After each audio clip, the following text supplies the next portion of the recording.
तर मित्रांनो तुम्ही पण येताय कुठलं ठिकाण बघण्यासाठी तर असे घटना होतच असतात. त्यामुळे सावधगिरीनं त्या ठिकाणाला भेट देण्यासाठी जा. आता आपण आलेलो आहे राजपुरी केव्सला. चला.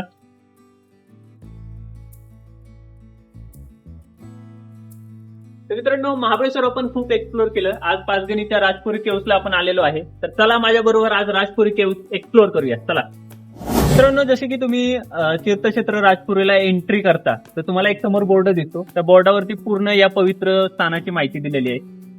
तर मित्रांनो, पहिल्या लेणीमध्ये आपण चाललेलो आहे सध्या आणि समोरच बघू शकता आपल्या गायमुख आहे आणि ते गायमुखातनं जे पाणी पडते ते खाली कुंडामध्ये साचत आहे. अशी मानले जाते की या कुंडामध्ये तुम्ही स्नान केल्यानंतर तुमचे जेवढे पण आजार आहेत ते बरे होतात.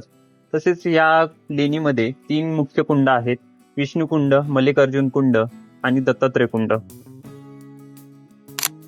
राजपुरी केव्सला मित्रांनो भेट दिल्यानंतर तुम्हाला समजेल की मुख्य इथे 4 गुहा आहेत आणि त्या प्रत्येक गुहांचे काही ना काहीतरी ऐतिहासिक वैशिष्ट्य आहे. मित्रांनो, या लेण्यांमधील मुख्य आकर्षण कार्तिक स्वामींचे मंदिर आहे. असे मानले जाते की कार्तिक स्वामींच्या हातामधील जो भाला आहे त्यापासून येथील मुख्य मूर्ती तयार झालेली आहे.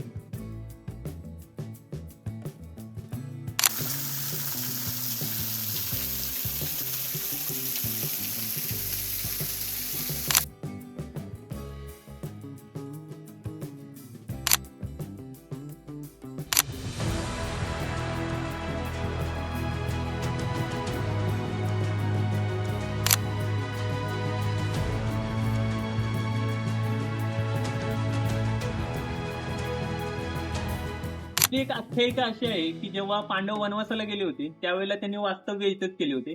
तर राजपुरी केव्ज जी आहे ती त्यासाठी पण खूप प्रसिद्ध आहे. त्यामुळे तुम्ही या केव्जला नक्की येऊन एक दिवशी भेट द्या. आणि त्याचबरोबर इथे कार्तिक स्वामींचं मंदिर पण आहे. त्याची पण अशी आख्यायिका आहे की ते पण इथे येऊन तपश्चर्या केली त्यांनी. त्यामुळे या मंदिराला खूप अनन्य महत्व आहे. त्यामुळे तुम्ही जर पाचगणी फिरण्यासाठी येत आहे तर राजापुरी केव्जला व्हिजिट करायला विसरू नका.